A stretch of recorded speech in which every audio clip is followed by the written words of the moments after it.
ఇర్మియా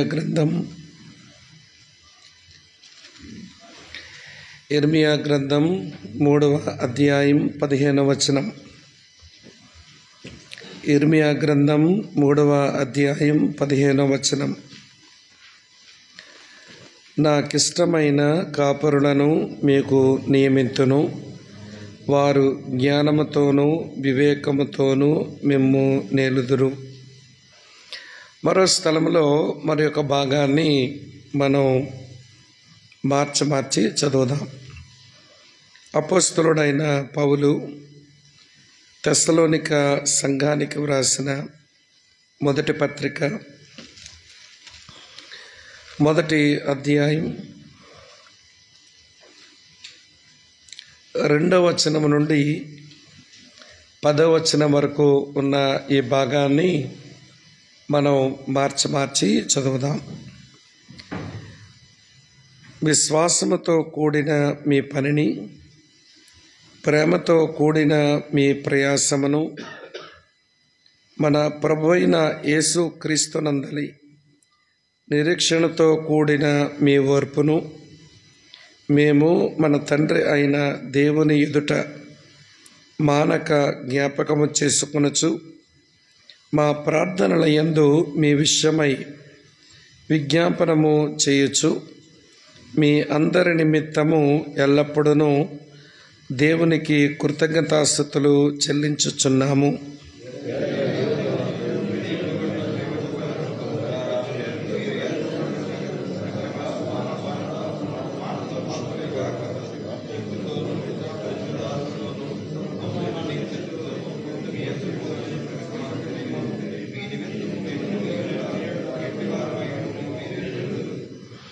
పరిశుద్ధాత్మ వలన కలుగు ఆనందముతో గొప్ప ఉపద్రవమందు మీరు వాక్యమును అంగీకరించి మమ్మును ప్రభువుని పోలి నడుచుకుని వారైతిరి.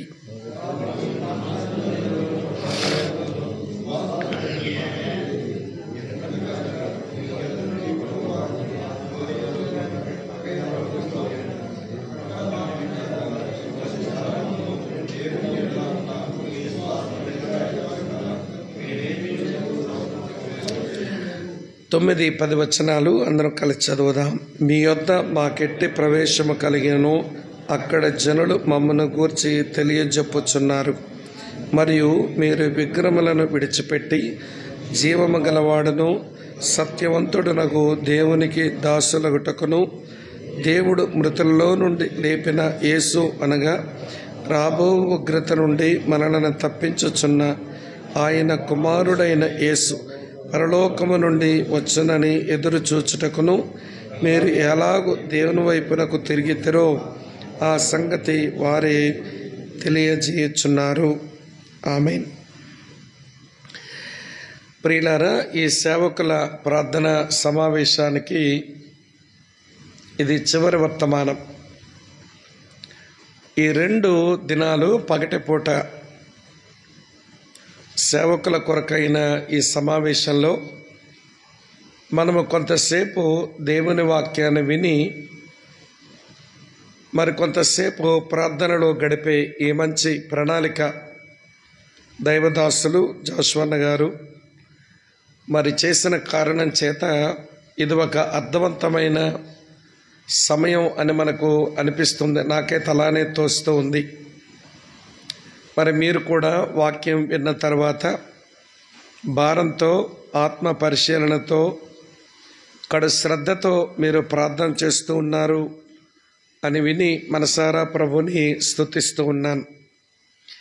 ఇప్పటి వరకు మనం విన్న 3 సందేశాలు ప్రభువుకు ఇష్టమైన లేదా దేవునికి ఇష్టమైన కాపరి ఎలా ఉంటాడో చూసాం.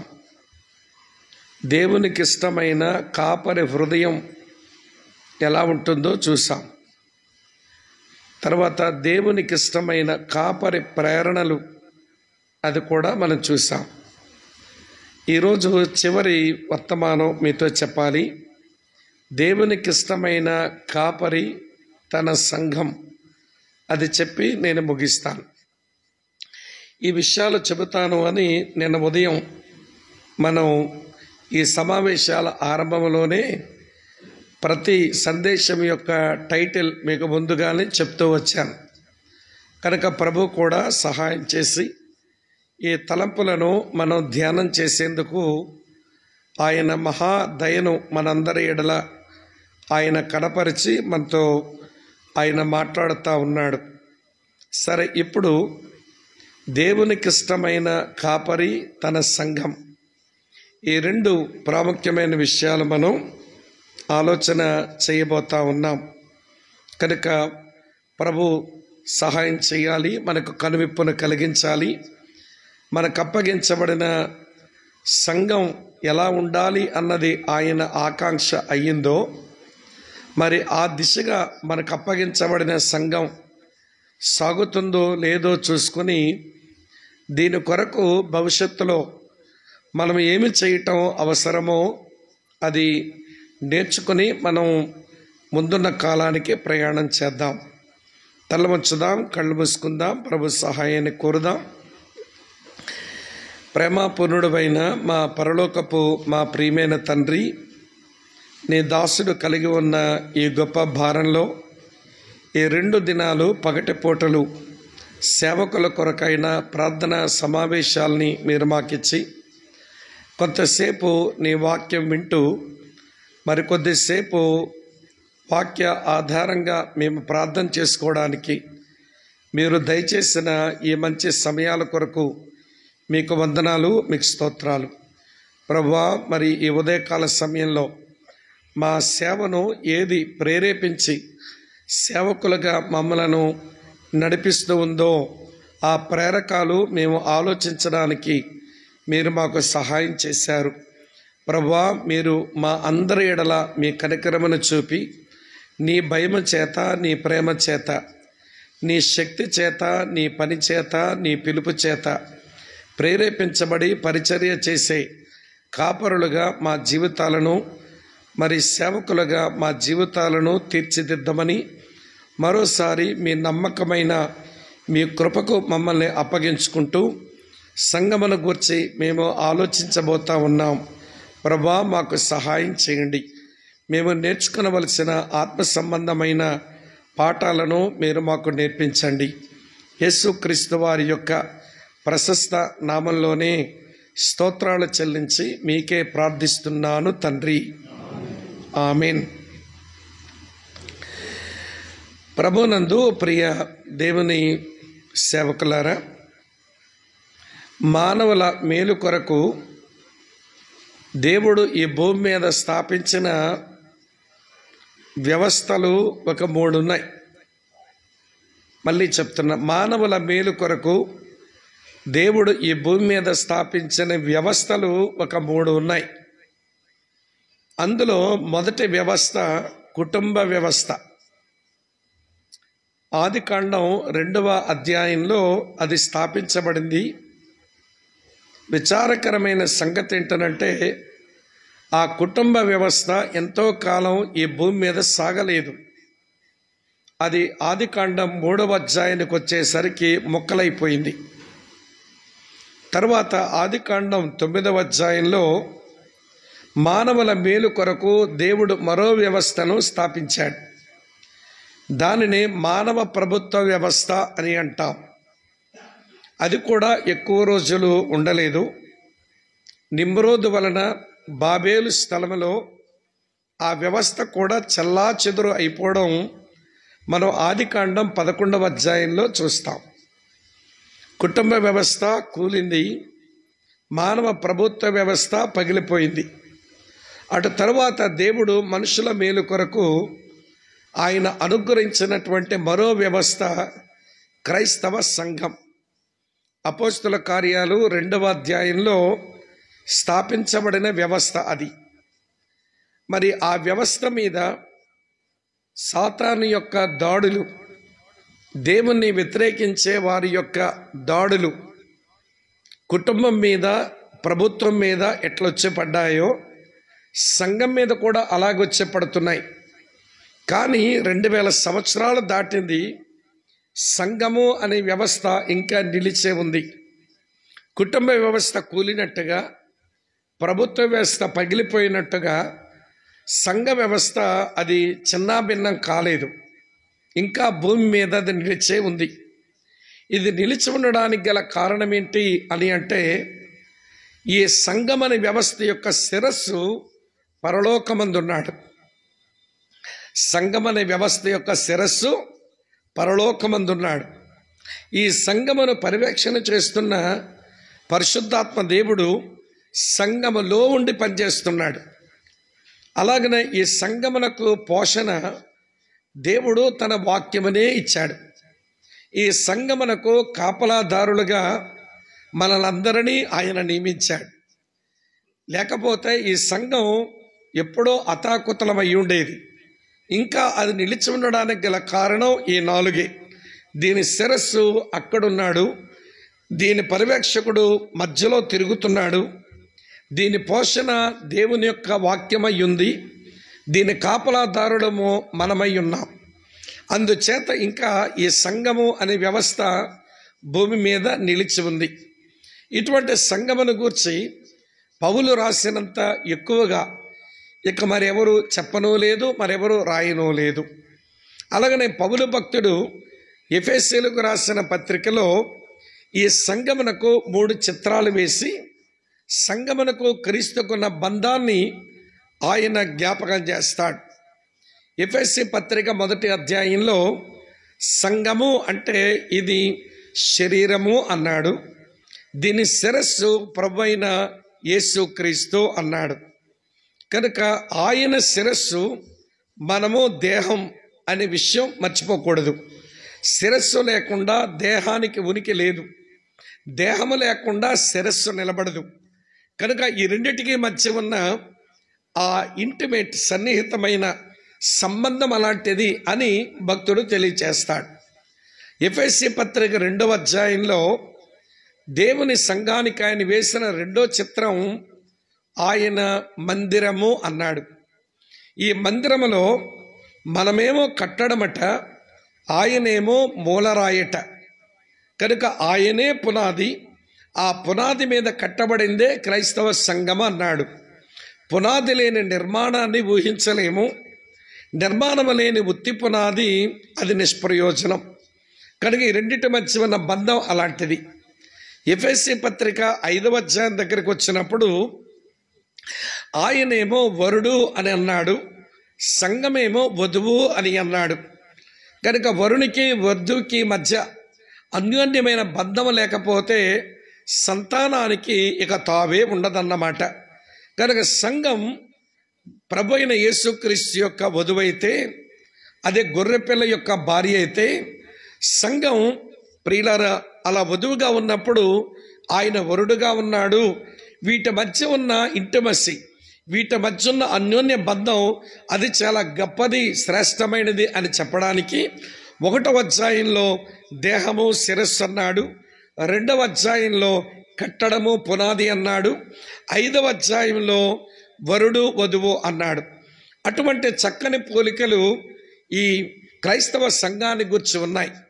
ప్రియులారా, ఆర్య టొర్రీ అనే ఒక దేవుని సేవకుడు సంఘము అనే దానికి ఏమేమి చిత్రాలు ఉన్నాయో అని ఆయన రాసినటువంటి ఒక ఆర్టికల్ చదివితే ఆ టైటిల్స్ అర్థం చేసుకోవడానికే నాకు తెలిసి ఒక 7 లేక 8 సందేశాలు అవుతాయేమో, అన్ని టైటిల్స్ ఉన్నాయి నూతన నిబంధనలో.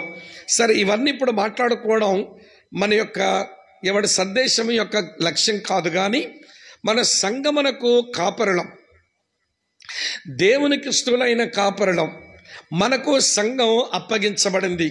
నిజానికి సంఘం మనది కాదు, ఆయన ప్రేమించింది. సంఘము మనది కాదు, ఆయన దాని కొరకు ప్రాణం పెట్టింది.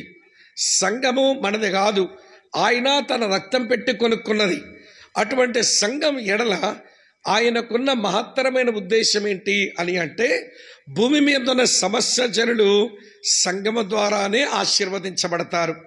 సంఘము మినహాయించి భూమి మీద ఉన్న సమస్త జనులు ఆశీర్వదించబడ్డం అనేది ఊహించనే లేవు. అది అర్థమవ్వడానికే అపోస్తుల కార్యాల్లో దేవుడు వ్రాయించినాడు కొన్ని సంగతులు. అది చెప్పే ముందు ఒక మాట చెప్తాను. ఆ సంఘం తక్కువ మందితో ఉందా, ఎక్కువ మందితో ఉందా?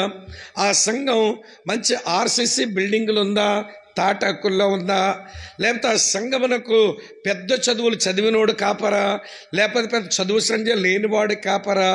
ఇవన్నీ పరిగణలోనికి అస్సలు మనం తెచ్చుకోకూడదు. కారణం ఏంటనంటే సంఘం చిన్నదా పెద్దదా, దాని బిల్డింగులు చిన్నవా పెద్దవా, చదువుకున్న వాళ్ళు ఉన్నారా లేదా, ఇవేమి దేవుని దృష్టిలో అవి లెక్కల్లోకి వచ్చే సంగతులు అయితే కావు. మరి సంఘం అంటే ఏమి లెక్కలోకి వస్తుంది? నేను సంఘమైన వారిని ప్రేమిస్తున్నాను అంతే. నేను సంఘమైన వీరి కొరకు నా రక్తం ఇచ్చాను అంతే. సంఘమైన వీరి కొరకు నేను నా రక్తమే ఇచ్చి కొనుక్కున్నాను. అలాగనే సంఘము అనేటువంటి వీళ్ళ ద్వారా భూమి మీద ఉన్న సమస్య జనులను నేను ఆశీర్వాదములోకి నేను తీసుకుని వెళతాను అంతే. కనుక మన దృష్టిలో హెచ్చు తగ్గులు, ఆ సంఘం మంచిది, ఈ సంఘం చెడ్డది, అదేమో ఎక్కువ, ఇదేమో తక్కువ అని మనమే కొంచెం బుద్ధి తక్కువై మాట్లాడతామేమో కానీ దేవుని దృష్టిలో సంఘము అంటే అంతే. నేను ప్రేమిస్తున్న వ్యవస్థ, నేను ప్రాణం పెట్టిన వ్యవస్థ, నేను కొనుక్కున్న వ్యవస్థ, నా సంకల్పాలలో భూమి మీద ఉన్న సమస్య జనులను ఆశీర్వదించడానికి నేను ఉంచిన వ్యవస్థ. ఇక్కడ ఉన్నారా మీరంతా? ఇప్పుడు చెప్తాను వినండి. ఈ సంగమం ద్వారా భూమి మీద ఉన్న సమస్య జనులు ఆశీర్వదించబడతారు అనే దానికి రుజువులు అపోస్తల కార్యాల్లోనే ఉన్నాయి. మీకు అర్థమయ్యేలా చెప్తాను, బాగా వినండి. పరలోకమందున్న పరిశుద్ధాత్మ దేవుడు భూమి మీదకి దిగి వచ్చిన సంఘటనలు జ్ఞాపకం చేసుకోండి ఒకసారి. అపోస్తల కార్యాల్లో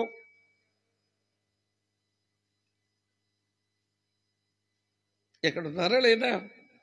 అపోస్తల కార్యాల్లో పరిశుద్ధాత్మ దేవుడు భూమి మీదకి దిగి వచ్చిన సంఘటనలు జ్ఞాపకం చేసుకోండి, చెప్తాను వినండి. అపోస్తల కార్యాలు 2వ అధ్యాయం ఒకసారి, అపోస్తల కార్యాలు 8వ అధ్యాయం ఒకసారి, అపోస్తల కార్యాలు 10వ అధ్యాయం ఒకసారి, అపోస్తల కార్యాలు 19వ అధ్యాయం మరోసారి. ఈ 4 సార్లు తప్ప ఇక పరలోకమునున్న పరిశుద్ధాత్మ దేవుడు భూమి మీదకు దిగి వచ్చినాడు, కొంతమంది మీద వ్రాలినాడు అనే సంఘటనలేక మనం చదవం. 2, 8, 10, 19, 2, 8, 10, 19 ఏమిటి ఈ విషయాలు అంటే చెప్తాను వినండి. సంఘము ఆవిర్భవించేటువంటి గడియలకు వచ్చేసరికి భూమి మీద ఎన్ని రకాల మనుషులు ఉన్నారు?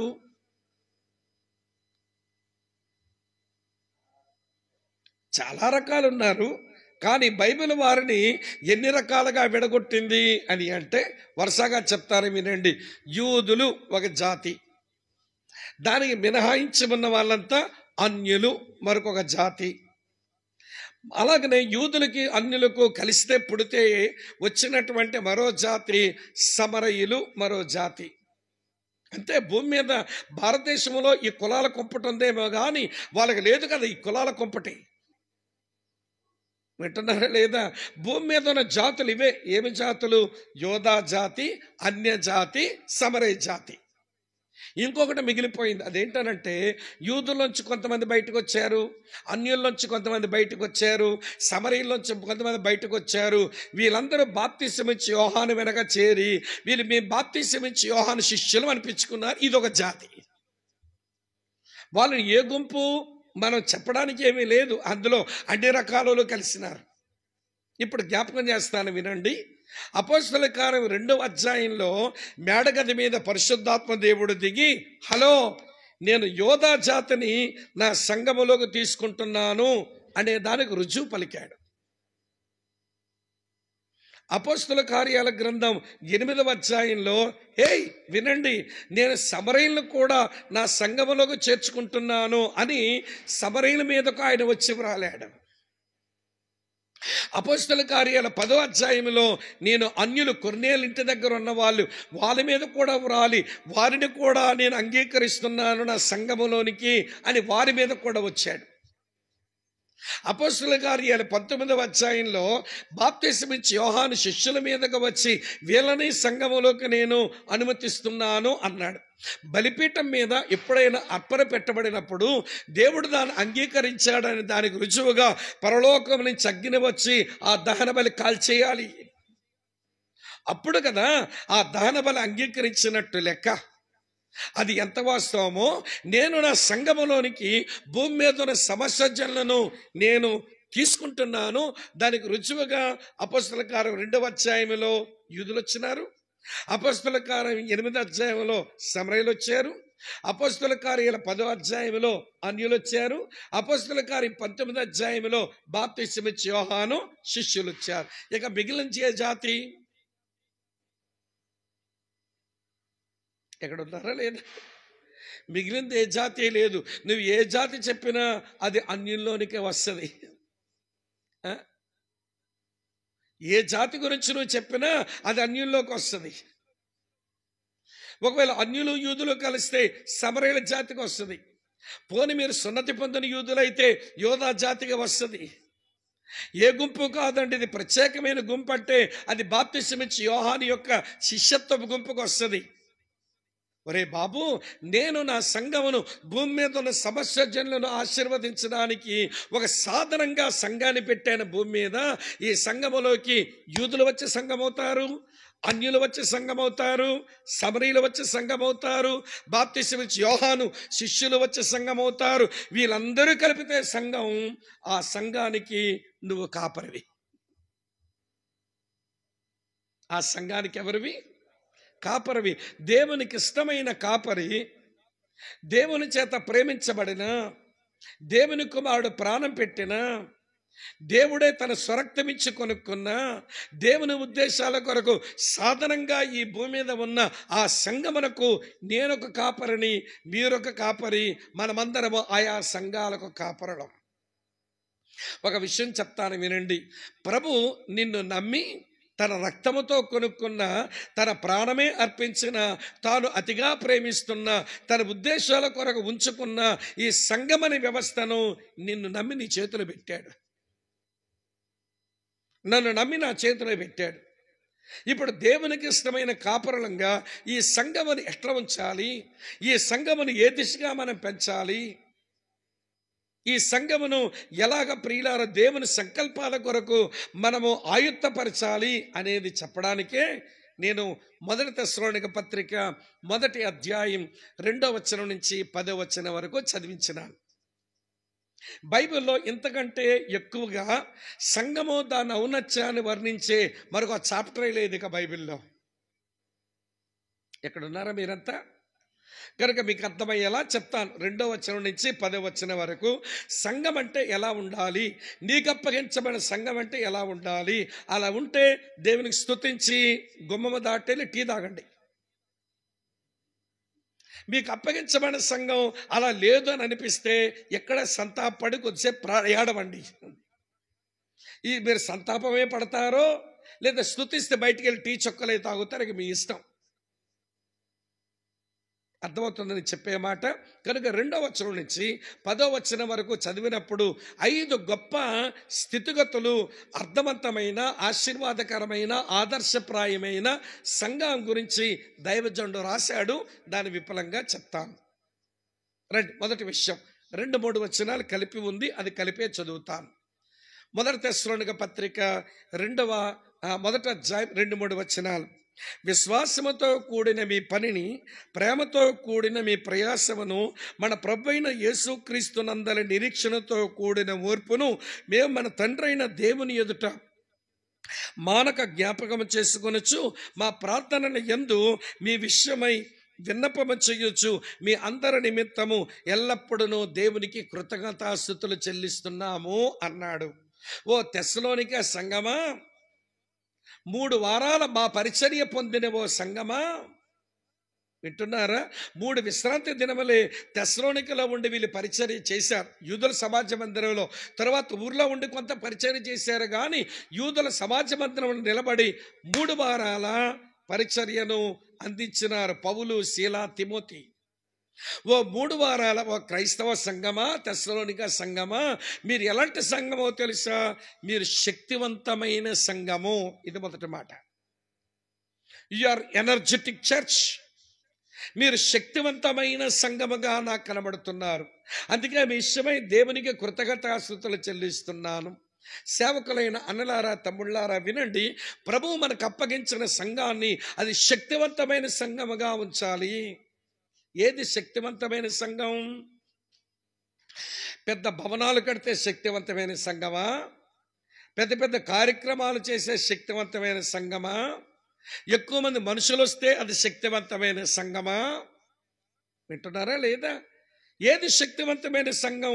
దేనిని ఎనర్జెటిక్ చర్చ్ అనవచ్చును అని అంటే ఈ 2వ వచనములు అంటాడు, విశ్వాసముతో కూడిన మీ పనిని, ప్రేమతో కూడిన మీ ప్రయాసమును, నిరీక్షణతో కూడిన ఓర్పును. ఈ 3 జంటలు మీరు గమనించండి. 3 పేర్స్. ఈ 3 జంటలు గమనించండి. ఈ జంటల్లో ఒకటేమో కనబడకుండా ఉంటుంది, ఒకటేమో కనబడుతూ ఉంటుంది. ఒకటేమో కనబడకుండా ఉంటుంది, మరొకటేమో కనబడతా ఉంటుంది. ఒకటేమో కనబడకుండా ఉంటుంది, ఒకటేమో కనబడతా ఉంటుంది. ఏమిటది? విశ్వాసముతో కూడిన మీ పని. పని బయటకు కనబడుతుంది, లోపల విశ్వాసం ఉంది. ప్రేమతో కూడిన మీ ప్రయాస. ప్రయాస బయట కనబడుతుంది, లోపల ప్రేమ ఉంది. నిరీక్షణతో కూడిన ఓర్పు. ఓర్పు బయట కనబడుతుంది, లోపల నిరీక్షణ ఉంది. ఇది కొంచెం అర్థం చేసుకోవడానికి ప్రయత్నం చేద్దాం. మన సంఘాలు అవి శక్తివంతంగా ఉండాలనంటే, అవి ఎనర్జెటిక్ చర్చ్ అనిపించుకోబడాలనంటే లోపల ఉండవలసిన ఎలిమెంట్స్ లోపల ఉండాలి, బయట కనబడవలసిన ఎఫెక్ట్స్ బయట కనబడాలి. ఇప్పుడు చెప్తున్నాను, ఇక్కడ లైట్ వెలిగింది, అవునా కాదా చెప్పండి? ఈ లైట్ వరకు ఉన్న వైర్లో కరెంట్ ఉంది, ఉండకపోతే వెలుగుండేదా? వెలగదు. మరి వైర్లో ఏముంది? కరెంట్ ఉంది. మీరు చూసారా? వైర్లో ఉన్న కరెంటు కనబడడం లేదు, కానీ కరెంటు వల్ల లైట్ వెలిగింది, ఫ్యాన్ తిరుగుతూ ఉంది. ఎనర్జీ లోపల ఉండాలి, ఎఫెక్ట్ బయటికి కనబడాలి. అప్పుడు మనం ఎనర్జెటిక్ చర్చ్ అవుతాం. మన సంఘములో విశ్వాసము లోపల ఉండాలి, బయటకేమో పని కనబడాలి. కొన్ని సంఘాలలో విశ్వాసం ఉండదు కానీ పనులు కనబడుతుంటాయి. దానిని నిర్జీవ క్రియలు అంటుంది బైబిల్. అదేంటండి, లోపల విశ్వాసము లేకుండా పనులు కనబడతాయా? చూపించమంటారా? నాతో రండి. హెబ్రీయులకు రాసిన పత్రిక 11వ అధ్యాయానికి రండి. విశ్వాసము లేకుండా జరిగే పనింటో చెప్తాను. హెబ్రీయులకు రాసిన పత్రిక 11వ అధ్యాయం చదువుతున్నాను, చూడండి మిత్రులారా. ఒక మంచి మాట. హెబ్రీ 11:29 ఇలా రాసి ఉంది, చూడండి. విశ్వాసమును బట్టి వారు పొడి నేల మీద నడిచినట్లు ఎర్ర సముద్రములో నడిచిపోయాను. ఐగుప్తీయులు అలాగా చెయ్యజూచి మునిగిపోయేది. ఇశ్రాయేలీలు, ఐగుప్తీయులు వారు ఎర్ర సముద్రంలో నడిచి బయటకు వచ్చారు, వీళ్ళు ఎర్ర సముద్రంలో మునిగి చచ్చిపోయినారు. ఏమిటి తేడా అంటే, ఇశ్రాయేలీలు లోపల విశ్వాసం ఉంది, నడిచే పని బయటికి కనబడింది, వారు బయటకు వచ్చేసారు. ఐగుప్తీయులు అలాగ చెయ్యి చూచారట, లోపలేమో దేవుని మీద విశ్వాసం లేదు, పని మాత్రం చేస్తున్నారు, నడిచిపోతున్నారట. లోపల విశ్వాసం ఉండదు కానీ బయటికి పని అంటే ఎలాగే ఉంటుంది. ఈరోజు కొన్ని సంఘాలలో ఈ పని ఎందుకు చేస్తున్నాం, దీని వెనకాలని విశ్వాసం ఏంటనంటే ఏమి లేదు. మరి ఎందుకు చేశాం? ఆ పాస్టర్ గారు అలా చేస్తున్నాడు, మేము చేసుకుపోతున్నాం. ఒక ఆల్ నైట్ ప్రేయర్కి నన్ను పిలిచారు ఒక పెద్ద ఆయన. సరే, నేను వాక్యం చెప్పేమని, అన్నా మీరు సంపూర్ణ రాత్రి ప్రార్థన పెట్టినారు కదా, ఏంటి మీ లక్ష్యం, దేని గురించి ప్రార్థన చేయాలనుకుంటున్నారు, దానికి సంబంధించి ఏదైనా వాక్యం చెప్తాను, ఏంటి మీ ఉద్దేశం అన్నా. ఉద్దేశం పాడ ఏం లేదు తమ్ముడు అన్నాడు. మరి ఎందుకన్నా ఈ సంపూర్ణ రాత్రి ప్రార్థన పెట్టామంటే, మన వీధి చివర ఒక హెబ్రోన్ సేవకుడు ఉంటాడు, ఆయన అప్పుడప్పుడు సంపూర్ణ రాత్రి ప్రార్థన పెట్టేస్తున్నాడు, మన వాళ్ళంతా అక్కడికి వెళ్ళిపోతున్నారు, ఆ లాపాలంటే మనం పెట్టుకోవాలంటే అక్కడికి వెళ్ళడానికి ఆపాలంటే మన ఆయన విశ్వాసం ఉండేదో చేసుకుంటున్నాడు, నువ్వు చేస్తున్నావు కానీ నీ దగ్గర ఏమీ లేదు. మళ్ళీ మనకే తెలుసు విశ్వాస మూలము కానిదేదో. మళ్ళీ వచనాలు తక్కువ కాదు మనకి, వచనాలన్నీ బాగా తెలుసు. ఇప్పుడు ఐగుప్తీయులు కూడా లోపల విశ్వాసం లేదు, బయటకు పని చూపిస్తున్నారు. ఇశ్రాయేలు ప్రజలు లోపల విశ్వాసం ఉంది, బయటకు పని చేశారు, అందుకే వాళ్ళు బయటకు వచ్చేసారు. ఈ రోజున ఐగుప్తీయులు చేస్తున్న పని ఏంటో అనుకరణ. వాళ్ళు చేశారు, మేము చేసుకోపోతాం. వాళ్ళకి విశ్వాసం ఉంది, మరి నీకేది? అనుకరణ చేయటం. ఈరోజు చాలామంది క్రైస్తవ్యంలో ఈ అనుకరణ జబ్బు ఉంటుంది. ఏమిటి అనుకరణ జబ్బు? వాళ్ళు ఎలా మాట్లాడతారో అలా మాట్లాడదామని. మొన్న ఎవరో మా దగ్గరికి ఒక చిన్న మీటింగ్ అయితే వస్తే కొన్ని మాటలు శుభవచనాలు చెప్పండి అని ఇచ్చారు ఆ ప్రోగ్రాంలో. తర్వాత నేను వాక్యం చెప్పాలి. ఆ పెద్ద ఆయన శుభవచనాలు చెప్తే ఆయన ఎప్పటి నుంచో మాకు తెలుసు, ఎప్పుడైనా మాట్లాడేవాడు కాదు. ఇప్పుడు మాట్లాడుతుంటే మాకు రాజమండ్రి జాన్ వెస్లీ అనే కుర్రగాడు కనబడుతున్నాడు. మా రాజమండ్రి జాన్ వెస్లీ ఆ బ్రదర్, ఆయన మాటల్లో ఉచ్చారణలో కొంచెం నాలుక మడతెట్టినట్టు మాట్లాడుతుంటాడు. కొంచెం ఆయన మాటలు ఉంటాయి. మరి జాన్ వెస్లీ లాగా మాట్లాడితే వీళ్ళంతా బాగా ఇష్టపడతారు అనుకున్నాడో, లేకపోతే ఆకర్షించబడతారు అనుకుంటున్నాడో, ఈ పెద్ద మనిషి జాన్ వెస్లీని అచ్చుదింపేస్తుంటే ఈయనెప్పుడు రా జాన్ వెస్లీ అయినాడు అనిపించింది. పులికి మచ్చలున్నాయని నక్క వాతలేసుకుందట. పులికి మచ్చలున్నాయని నక్క వాతలు పెట్టుకుంటే కేవండి ఒళ్ళు కాలేదు, నక్క ఒళ్ళే. మీరు కొంచెం మధ్యాహ్నం పూట కదా, ఇలా చెప్పకపోతే వినలేరు. వినండి, చెప్తాను. నాలాంటి ఓ సేవకుడికి 2-3 బ్రాంచ్ చర్చెస్ ఉన్నాయట. ఉంటే ఆదివారం ఆరాధన అయ్యాక ఆ బ్రాంచ్ చర్చెస్ తనే వెళ్ళి వాక్య పరిచయం చేసేవాడు. ఆ రోజు జ్వరం వచ్చింది, వెళ్ళలేక ఒక అబ్బాయిని పిలిచి, తమ్ముడా, ఈరోజు నేను వాక్య పరిచయం వెళ్ళలేను, జ్వరం వచ్చింది, చలేస్తున్నది, నువ్వు వెళ్ళి కొంచెం వాక్య పరిచయం చేసి వస్తావనంటే ఆడు గోతికాడు గుంటనక్కలా చూసుకుంటున్నాడు, ఎప్పుడు నాకు అసైన్మెంట్ వేస్తారా అని. కొంతమంది మన దగ్గర ఉంటారు తెలుసా, మీకు తెలుసో లేదో, ఎప్పుడైనా మాకు అవకాశం దొరుకుద్దా వెళ్ళి వాక్యం చెప్పేయడానికి అని ఎదురు చూస్తుంటారు. గోతికాడు గుంటనక్కలు. వీళ్ళు బాధ్యత గల సహోదరులు. దేవుడు ఎప్పుడు అవకాశం ఇస్తే అప్పుడు వెళ్దామని అనుకోరు. ఎప్పుడు అవకాశం ఇస్తారో అని ఎదురు చూసి ఇవ్వకపోతే దేవుని సేవకుల మీద ఎంత అలుగుతారో చెప్పలేము. అలిగి అవసరమైతే తిరుగుబాటు చేస్తారు. తిరుగుబాటు కొంచెం శృతి మించిపోతే మందిరాన్ని సేవకుని వదులు కూడా వెళ్ళిపోయే బాధ్యత గల సహోదరులు ఉంటారు. వీళ్ళకి అలకపోను ఎక్కువ. సత్యభామ తమ్ముడులేండి. వీళ్ళ పేరు కూడా సత్యభామని పెడితే మంచిదేమో. అలుగుతారండి దేవుని సేవకుని మీద, సంఘం మీద. సరే, వీడికి అవకాశం దొరకగానే వెళ్తానన్నా అన్నాడు. మరి వెళ్ళిరా తమ్ముడు అంటే వెళ్ళాడంట. వెళ్ళి అక్కడ వాక్య పరిచయం చేస్తూ వాక్యం చెబుతూ అప్పుడప్పుడు ఇలా భుజం ఎగరేస్తున్నాడు. అక్కడ ఉన్న సిస్టర్స్ పాప వీళ్ళు జాలి ఉండి ఎక్కువ కదా అమ్మలక్కలకి. వీళ్ళేమో అయ్యో ఆ పిల్లాడు ఎంత బాగా వాక్యం చెప్తున్నాడు, అప్పుడప్పుడు జబ్బెలకి ఎగరేస్తున్నాడు, పాపం ఏమి నరాల బలహీనతో పెళ్లి కాని కుర్రోడు మన మెయిన్ చర్చ్ నుంచి వచ్చినాడని వీళ్ళేమో సానుభూతి చూపించి ఆ పిల్లాడికి భోజనం పెట్టి పంపించాక వీళ్ళు మాట్లాడుకుంటే బ్రదర్స్ వచ్చారంట. ఏంటమ్మా సిస్టర్స్ మాట్లాడుకుంటున్నారంటే, అదేనండి ఇప్పుడు వచ్చిన అబ్బాయి ఎంత బాగా వాక్యం చెప్పాడండి, పాపం ఏం బలహీనతో అప్పుడప్పుడు జబ్బెలకి ఎగరేస్తున్నాడు, పాపం ఏమి నరాల బలహీనతో అని మాకు జాలేస్తుంది అన్నారంటే ఎక్కలు. అప్పుడే బ్రదర్స్ అన్నారు, ఓసి పిచ్చి మొక్కలారా, ఈ కుర్రగాడ జబ్బు ఎగరేసాడా, మా నాన్న కూడా వేస్తుంటాడు, జబ్బు ఎగరేస్తుంటాడు అన్నట్టు. అన్నగారు కూడా జబ్బు ఎగరేస్తారా, మేము ఎప్పుడు గమనించలేదే అన్నారంటే సిస్టర్స్. అయితే ఆదివారం అన్నయ్య వస్తాడు అప్పుడు చూడండి అన్నారంటే వీళ్ళు. ఇక అక్కలకు ఒకటే ఊబలాటం, ఆదివారం ఎప్పుడు వచ్చుద్దా, ఆదివారం ఎప్పుడు వచ్చుద్దని. ఆరాధించడానికి వాక్యం వినడానికి కాదు, అన్నగారు జబ్బ చూడడానికి. సరే, ఆదివారం రానే వచ్చింది. వీళ్ళు దృష్టి అంతా వాక్యం మీద లేదు, ఎక్కడుంది, జబ్బ మీద ఉంది. సరే, ఈయన కూడా వాక్యం చెప్తూ కుర్రగాడంతా కాకపోయినా ఇతగాడు కూడా చిన్నగా ఇలా జబ్బ ఎగరేస్తున్నాడట. అర్థమైపోయింది అన్నయ్య కూడా మాయిదారు రోగం ఉంది, అదే ఆ పిల్లడు కూడా ఉందేమో అనుకున్నారు. సరే, భోజనాల దగ్గర వచ్చినప్పుడు అన్నగారికి వడ్డం చేస్తూ ఈ సహోదరులు బ్రదర్స్ వచ్చి, అన్న కిందటి వారం వాక్యం చెప్పడానికి వచ్చిన పిల్లాడు ఎంత బాగా వాక్యం చెప్పాడో, కానీ ఏం బలహీనతో పాపం జబ్బెలకు ఎగరేస్తున్నాడన్నా. మేము కొంచెం బాధపడుతుంటే బ్రదర్స్ అన్నారు, మీకు జబ్బు ఎగరేసే జబ్బు ఉందన్నారు. ఈరోజు మేము గమనించాం, మీరు జబ్బు ఎగరేస్తున్నారు, మీరెందుకు ఎగరేస్తున్నారు అన్నయ్య, వాడెందుకు ఎగరేసాడు అన్నయ్య అని అడిగారు ఈ అక్కలు. అప్పుడు ఆయన చెప్పాడట, అమ్మ ఆయన ఎందుకు జబ్బు ఎగరేస్తున్నాడో నాకు తెలియదు, కానీ నేనెందుకు జబ్బు ఎగరేస్తున్నానో నాకు బాగా తెలుసు. ఎందుకన్నా అన్నారు, ఏమి లేదు, నేను సేవకు రాకమనుపు సిటీ బస్సులో కండక్టర్గా పనిచేసేవాడిని, టిక్కెట్లు కొడుతుంటే సంచి జారిపోతుంటే వీళ్ళకి ఎగరేసుకోవడం అలవాటు అయిపోయింది. సిటీ బస్సులో టిక్కెట్లు కొట్టుకుంటే ఉండేవాడిని, ఈ డబ్బులు వేసుకున్న సంచి జారిపోతుంటే వీళ్ళకి ఎగరేయడం అలవాటు అయిపోయింది. సేవకు వచ్చాక కూడా నాకు తెలియకుండా జబ్బు ఎగురుతుందమ్మా, నేనేం చేయను. చూసారా విషయం? ఆయన ఎందుకు ఎగరేస్తున్నాడు? ఒక బలహీనత ఉంది. వీడెందుకు ఎగరేస్తున్నాడు? అన్నగారిని ఇమిటేట్ చేస్తున్నాడు అన్నమాట. అర్థమవుతుందండి? ఈ ఐగుప్తీయులు ఎందుకు ఎర్ర సముద్రంలో నడిచారు? ఇశ్రాయేలుని చూసి అలా చేద్దామనుకున్నారు. ఇశ్రాయేలుకేమో దేవుని మీద విశ్వాసం ఉంది, వీళ్ళకి విశ్వాసం లేదు.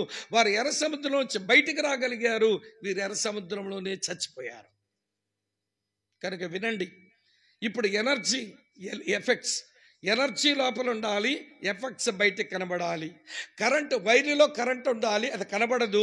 ఎఫెక్ట్గా లైట్ ఎలగాలి, ఫ్యాన్ తిరగాలి. అది ఎంత నిజమో ఇప్పుడు క్రైస్తవ సంఘం అది శక్తివంతమైన సంఘం ఎప్పుడవుతుందంటే లోపలేమో విశ్వాసం ఉంటుంది, బయటకేమో విశ్వాసంతో కూడిన పనులు చేస్తారు. లోపలేమో వాళ్ళకి ప్రేమ ఉంటుంది, బయటికేమో ప్రేమతో ప్రయాసపడుతుంటారు. గుర్తుందా? ఎఫెసు సంఘాన్ని గురించి ఏమన్నాడు ప్రభు? అయినను నీ మీద తప్పు ఒకటే మోపవలసి ఉన్నది, మొదట నీకుండిన ప్రేమను నీవు వదిలేసి. మరి క్రియలు లేవా ఎఫెసు సంఘానికి? లేవా? ఉన్నాయి. మరి ఏమి లేదు? ప్రేమ లేదు. ప్రేమ లేని ప్రయాసలు ఉన్నాయి వీళ్ళ దగ్గర. క్రియలు లేని, వినండి, విశ్వాసము లేని క్రియలున్నాయి ఐగుప్తీయుల దగ్గర. విశ్వాసము లేని క్రియలు నిర్జీవ క్రియలు, ప్రేమ లేని ప్రయాస నిర్జీవమైన ప్రయాస. కొంతమంది బోల్డ్ అంత ఓర్చుకుంటుంటారు. ఎందుకు నీకంత ఓర్పు? ఎందుకు నీకంత సహనం? అంటే లోపల నిరీక్షణ ఉండాలి. ఈ కష్టము, ఈ శ్రమ తరువాత దేవుడేదో నేర్పించబోతున్నాడు, దేవుడేదో దాచి ఉంచాడు, ఈ శ్రమల తర్వాత నాకే సిరులు ఉంటాయి అనేటువంటి నిరీక్షణ లోపల ఉంటే నువ్వు సహనం చూపించు. సహనం బయట కనబడాలి, నిరీక్షణ లోపల ఉండాలి. అర్థమవుతుంది అనుకుంటాను మీకు. తెస్సలోనిక సంఘం 3 వారాల ఈ సేవకుల పరిచర్య నొందిన సంఘం 3 వారాలే సమాజ మందిరం నిలబడి పౌలు వారికి వాక్య పరిచర్య చేస్తే పుట్టిన ఈ పిల్ల సంఘం లోపలేమో విశ్వాసం కలిగి ఉన్నారట, బయటికేమో పనులు చేస్తున్నారట. లోపలేమో ప్రేమ కలిగి ఉన్నారట, బయటికేమో ప్రయాసలు చూపిస్తున్నారట. లోపలేమో నిరీక్షణ కలిగి ఉన్నారట, బయటికేమో ఓర్పు చూపిస్తున్నారట. ఓ తెస్సలోనిక సంఘమా, మీరు శక్తివంతమైన సంఘం అన్నాడు. ఇప్పుడు కాపరివి నీవు, నేను కాపరనే. మనకు అప్పగించబడిన సంఘం శక్తివంతమైన సంఘమేనా?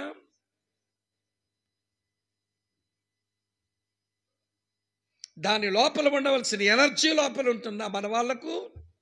వాళ్ళు చూపించవలసిన ఎఫెక్ట్స్ బయటకు చూపించగలుగుతున్నారా? ఎంతసేపు సేవకుడు నువ్వు ఒక్కడమే కొట్టుకు చేస్తున్నావంతే, మిగిలిన వాళ్ళంతా ఏం చేస్తున్నారు? ఎందుకు నీ లోపల ఉన్నటువంటి ఆ సేవా భారం, ఆ విశ్వాసము, ఆ ప్రేమ, ఆ నిరీక్షణ అవి ఎందుకు ఎక్కడం లేదు?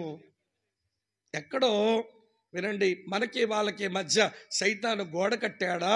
ఆ గోడ బద్దలు కొట్టుకొని మనం చేరలేకపోతున్నామా? లేకపోతే దుర్గాలు పడగొట్టుకొని వాళ్ళు మనకి చేరువుగా రాకపోతున్నారా? ఎక్కడో ఉంది సమస్య.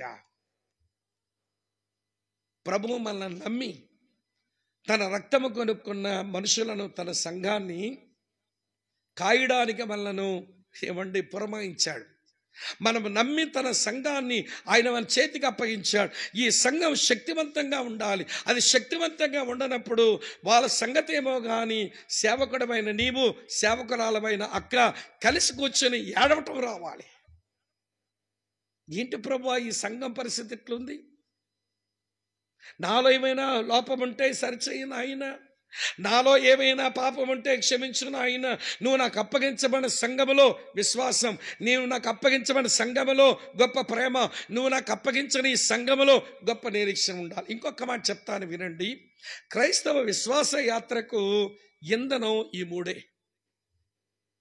విశ్వాసము, ప్రేమ, నిరీక్షణ క్రిస్టియన్ ఫ్యూయల్ అంటారు. అంటే క్రైస్తవ ఇంధనం అంట. ఒక విశ్వాస యొక్క క్రైస్తవ యాత్ర ఈ భూమి మీద సాగాలంటే ఇది ఇంధనం, ఇది ఆయిల్. మరి ఇదే మన వాళ్ళ మధ్య లోపిస్తే వీళ్ళు ఏమి యాత్ర చేస్తారు చెప్పండి? దాని కొరకు మనం వారి విశ్వాసం అభివృద్ధి చెందేందుకు, వారి ప్రేమలో అభివృద్ధి చెందేందుకు, వారి నిరీక్షణలో అభివృద్ధి చెందేందుకు మనం ఏమి చెయ్యాలి? ఎవడు ఏమి అందించాలి? ఎవడు ఎలాగ వారి కొరకు మనం ప్రాకులాడాలి?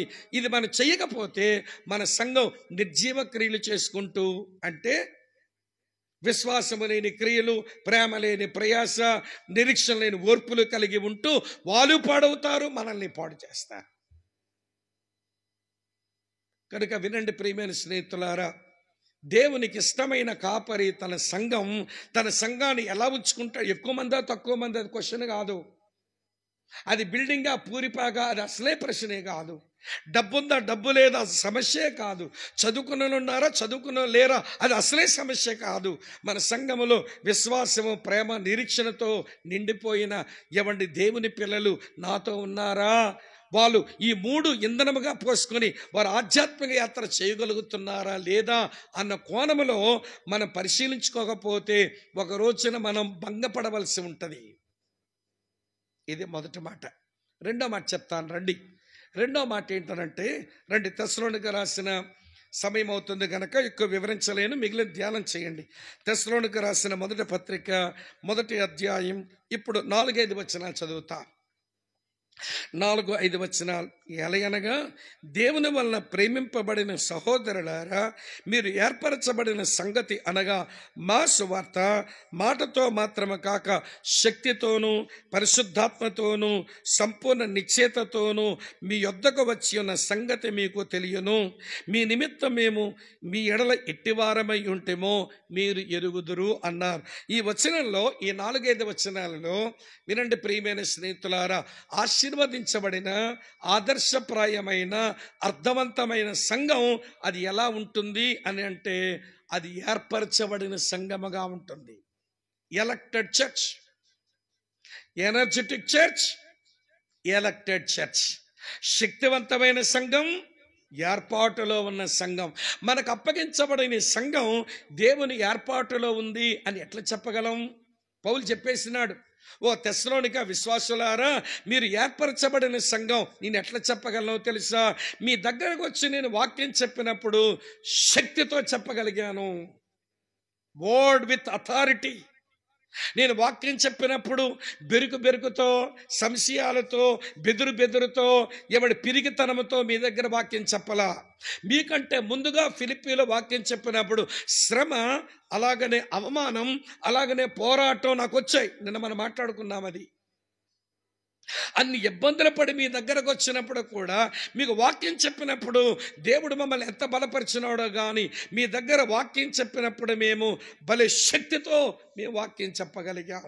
Word with authority. నేను అంటాను, మన వాక్యం చెప్పినప్పుడు ఒక గొప్ప అధికారంతో, పరిశుద్ధాత్మ దేవుడిచ్చే స్వేచ్ఛతో మన వాక్యం చెప్పలేకపోతుంటే, ఇక్కడేదో దేవుని ఏర్పాట్లో లేని మనుషులా వీళ్ళు? ఏంటి, నేను దేవుని దాసునుగా, దేవుని సేవకునిగా ఈ అధికారముతో, శక్తితో దేవుని మాటలు అందించలేని ఏదో బెరుకు, ఏదో బెదురు నన్ను వెనక్కలాగేస్తుంది అని కొంచెం ఆలోచించాలి. రెండో సంగతి చెప్తాను. మీ దగ్గరకు మేము వచ్చినప్పుడు శక్తితో వాక్యమే చెప్పడమే కాదు, పరిశుద్ధాత్మతో మేము వాక్యం చెప్పాము. ఒక దైవ సేవకుడు పరిశుద్ధాత్మ సహాయంతో వాక్యం చెప్తే, యోహాను సువార్త 16:8 ప్రకారం, యోహాను సువార్త 16:8 ప్రకారం ఆ వాక్యం విన్నవారు పాపములను గూర్చియు, నీతిని గూర్చియు, తీర్పును గూర్చియు ఒప్పింప చేయబడిపోతారు. నేను మీ సమాజ మందిరంలో నిలబడి నేను వాక్యం చెబుతూ ఉంటే, పరిశుద్ధాత్మ దేవుడు ఆ వాక్యముతో మిమ్మల్ని కలుసుకోగా మీ పాపాల విషయమై ఒప్పించబడ్డారు. మీరు నీతిని గురించి ఒప్పింప చేయబడ్డారు, తీర్పుని గురించి మీరు ఒప్పింప చేయబడ్డారు. అందుకే సేవకుడుగా నేను భలే ధైర్యంతో చెప్తున్నాను, మీరు ఏర్పరచబడిన సంఘము. నేను వాక్యముతో వచ్చినప్పుడు శక్తితో చెప్పాను. పరిశుద్ధాత్మ దేవుడు కూడా ఆ వాక్యాన్ని మీ వరకు తీసుకుని వచ్చి ఇవ్వవలసిన పరిచర్య అంతా ఆయన ఇచ్చేశారు. తర్వాత సంపూర్ణ నిశ్చయత. మీరు వాక్యం వింటూ ఉంటే మీకు ప్రభువుని నమ్మిన కారణం చేత ఏమైతే ప్రయోజనాలు సమకూర్చబడతాయని సేవకుడుగా చెప్పానో, మీ హృదయంలో నిశ్చయత వచ్చేసింది. మాకు నిత్య జీవం వస్తుంది, మాకు రక్షణ వస్తుంది, మేము దేవుని బిడ్డలం అవుతాము, మా పరలోక రాజ్యం ఉంటుంది అని మీ హృదయంలో సంపూర్ణ నిశ్చయత కలుగుతూ ఉంది మీకు. అది నేను గమనించాను. అందుకే నాకు అర్థమైపోయింది, మీరు ఏర్పరచబడిన సంఘం. ప్రభు మనకు అప్పగించిన ఈ మనుషులను మనం గమనించినప్పుడు శక్తితో దేవుని వాక్యం ప్రకటించగలుగుతుంటే, పరిశుద్ధాత్మ దేవుని పరిచర్య వారు అందుబాటులోకి వెళుతుంటే, మన వాక్య పరిచర్య వలన వారు సంపూర్ణమైన నిశ్చయత పొందుతుంటే, మనం అర్థం చేసుకోవాలి, వీరు దేవుని చేత ఏర్పరచబడిన ఒక గుంపు. అయితే మన సంఘాన్ని దేని కొరకు దేవుడు ఏర్పాటు చేసుకుంటాడో కొంచెం తెలియాలి. అప్పుడు వాళ్ళని బట్టి ఆ దిశగా మనం వాళ్ళు పెంచితే, స్నేహితులారా వినండి, మనకు తెలుస్తుంది, నాకు నా ప్రభు అప్పగించబడి గుంపు ఏర్పరచబడిన గుంపుగా నేను సిద్ధం చేసినాను. దేవుడు ఏర్పరచుకున్నాడు కనుకే నా పరిచర్య వాళ్ళకి ఎలా తెచ్చినాడు, శక్తితోనూ పరిశుద్ధాత్మతోనూ సంపూర్ణ నిశ్చయతతో వాక్యం వాళ్ళ దగ్గరికి తెచ్చాను. వాళ్ళు ఏర్పాట్లు ఉన్నారు కనుకనే దీని కొరకు ఏర్పాటు చేయబడ్డారని నేర్పించాలి. దేని కొరకు చూపిస్తాను రండి, బైబిల్ తెరవండి. 1 కొరింథీ పత్రిక 1వ అధ్యాయం, కొరింథీయులకు రాసిన 1వ పత్రిక 1వ అధ్యాయం చూడండి, 27వ వచనం నుంచి ఏమి రాసిందో. 27 నుంచి చదువుతున్నాను. 27, ఏ శరీరియు దేవుని ఎదుట అతిశింపకుండునట్లు, వింటున్నారా, జ్ఞానులను సిగ్గుపరచుటకు లోకము నుండి వెర్రివారిని దేవుడు ఏర్పరచుకున్నాడు. ఓ సంగమా, మీరు వెర్రివారైతే అవ్వవచ్చు కానీ మీరు జ్ఞానులను సిగ్గుపరిచేవారు. మీ దగ్గర ఉన్న సత్యాలు లోకము దగ్గర ఉన్న జ్ఞానవంతుల దగ్గర లేవు.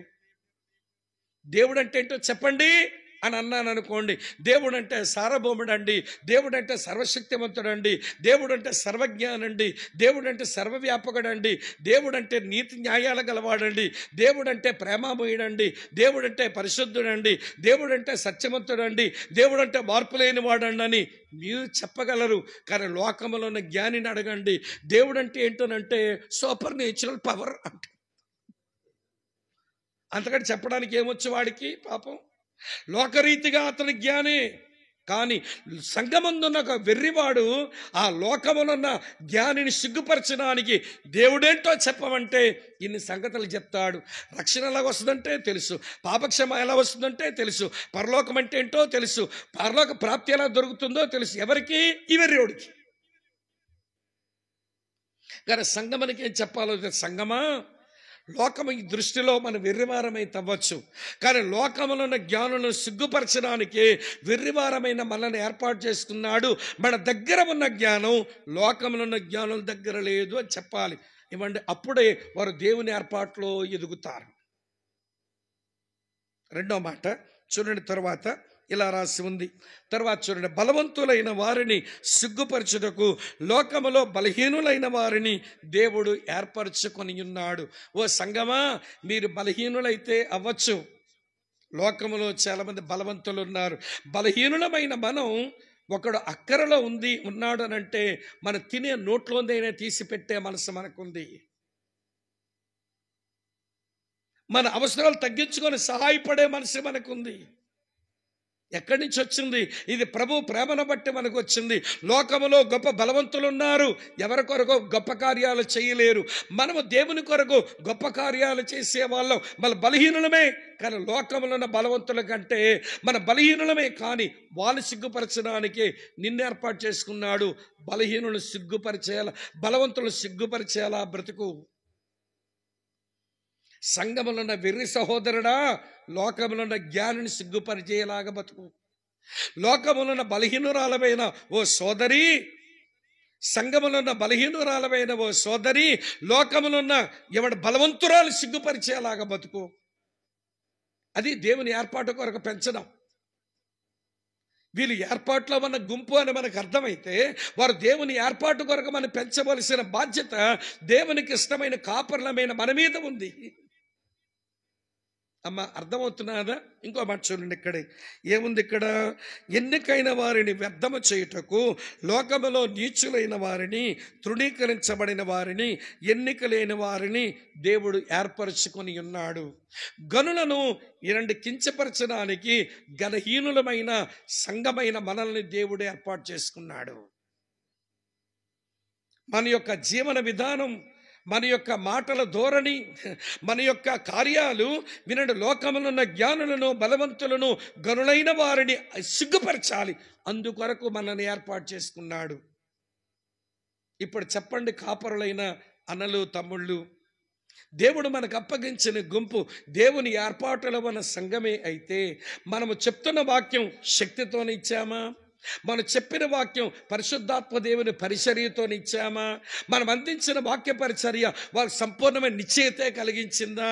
అలా అయితే దేవునికి స్తోత్రం. ఇప్పుడు వాళ్ళ ఆ ఏర్పాటులో మనం పెంచాలి. వెర్రివాడవైన తమ్ముడా, నీవు జ్ఞానిని సిగ్గుపరచగలవు. బలహీనరాలమైనవో అక్క, బలవంతురాలు నువ్వు సిగ్గుపరచగలవు. తృణీకరించబడిన ఎన్నికలేనివో తమ్ముడు, గనులను నువ్వు సిగ్గుపరచగలవు. అర్థమవుతుంది నేను చెప్పే విషయం? ఇప్పుడు సంఘమును ఆ దిశగానే మనం పెంచుతున్నామన్నదే ప్రశ్న. దేవుని చేత ఇవ్వండి అప్పగించబడిన ఈ సంఘమును దేవునికి ఇష్టమైన కాపురంగా ఆ సంఘమును అది శక్తివంతమైనదిగా, అది దేవుని ఏర్పాట్లో ఉన్నదిగా పెంచవలసిన గొప్ప బాధ్యత మన భుజాల మీద ఉంది. దాని కొరకు ఏడుస్తావో, దాని కొరకు ఉపవాసమే ఉంటావో, దాని కొరకు ఎన్ని ప్రాకులాడతావో, మొత్తానికి ప్రభువుని నమ్మి తన రక్తముతో కొనుక్కున్న మనుషులను నీకు అప్పగించాడు. ఏం చేస్తావో చెయ్యి. మరి రెండు, ఇంకెక్కువ చెప్పలేను, మూడో సంగతి చెప్తాను రండి. తెస్సలోనికీయులకు రాసిన మొదటి పత్రిక 1వ అధ్యాయం నేను 5వ వచనం వరకు చెప్పాను. ఇప్పుడు 6వ వచనం చూడండి. 6వ వచనం ఏంటంటే, పరిశుద్ధాత్మ వలన కలుగు ఆనందముతో గొప్ప ఉపద్రవమందు మీరు వాక్యమును అంగీకరించి మమ్మును ప్రభువును పోలి నడుచుకొనిన వారైతిరి. ఓ తెస్సలోనిక సంఘమా, మీరు మాదిరిగల సంఘం, ఎగ్జాంపులరీ చర్చ్. మీరు మాదిరిగల సంఘం, ప్రభు యొక్క మాదిరిని తీసుకుంటున్నారు. మీకు వాక్య సేవకుడినైనా నా మాదిరిని కూడా మీరు తీసుకుంటున్నారు. నన్ను ప్రభువుని పోలి నడుచుకుంటున్నారు. ఇలా మీతో చెప్పనివ్వండి. సంఘము వినండి, ఎవరి మాదిరి నేను అనుసరించాలి? ప్రభు మాదిరి తర్వాత. అది నీ మాదిరి అయ్యి ఉంటే మరీ మంచిది. నీ మాదిరి అయ్యి ఉంటేనే చాలా మంచిది. ప్రభువును మా సేవకుడైన మా దైవదాసుని మాదిరిని అనుసరించి మేము నడుచుకుంటున్నాం. మా ఆలోచనలు ఎందుకు ఇలా ఉంటాయో తెలుసా? మా చేతలు ఎందుకు ఇలా ఉంటాయో తెలుసా? మేము ప్రభువును అలాగనే మా సేవకుని పోలి నడుచుకున్న వారం. మన సంఘాలు మాదిరిని ఏమైనా తీసుకుంటున్నాయా అన్నదే ప్రశ్న. యేసు ప్రభు వారు సంఘమైన అందరూ కూడా, ప్రపంచ క్రైస్తవ సంఘమంతా ఆయన అడుగుజాడలు నడుచుకుని వెళ్ళాలని ఆయన మాదిరి మిగిల్చి వెళ్ళిపోయాడట. 1 పేతురు 2వ అధ్యాయం 22వ వచనంలో చదువుతాం. ఆయన కూడా మీ నిమిత్తం బాధపడి మనము తన అడుగుజాడలు యందు నడుచుకున్న వల్లని ఆయన మనకు మాదిరి ఉంచిపోయెను. యేసయ్య మాదిరి అన్ని సంఘాలకు అందుబాటులో ఉంది. నీకు అప్పగించబడిన సంఘానికి కూడా లేఖనాల ద్వారా ఆయన మాదిరి అందుబాటులోనే ఉంది. మంచిది. మరి నీ మాదిరి సంగతి ఏంటి? కొంతమంది సేవకులు అంటుంటే బాధేస్తూ ఉంటుంది. అమ్మ నన్ను చూడకండి, నేను బలహీనుణ్ణి, నన్ను చూడకండి. మరి ఎవడు చూడమంటావు? అదేం మాట అండి? నన్ను చూడొద్దన్నమాట.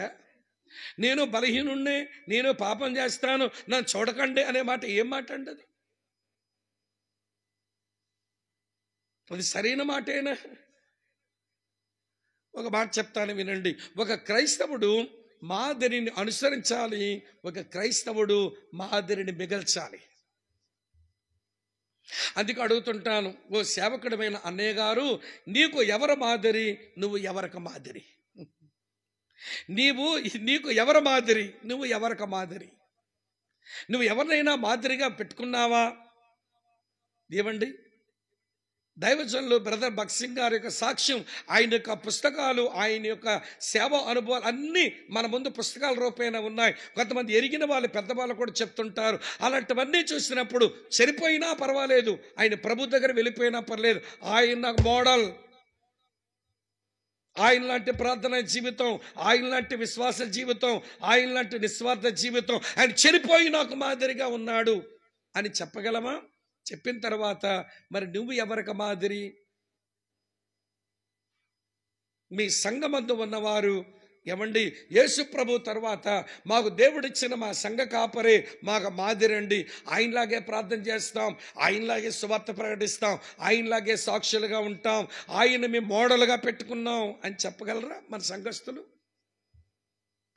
మీకు తెలుసో తెలియదో, మీ సంఘస్థులు మీరు వేసుకునే బట్టల దగ్గర నుంచి, మనం వేసుకునే ఏమండి చెప్పుల దగ్గర నుంచి, ఏమంటే మనం తినే తిండి దగ్గర నుంచి, మనం మాట్లాడే మాటల దగ్గర నుంచి మీకు తెలియదేమో కానీ బాగా గమనిస్తూనే ఉంటారు.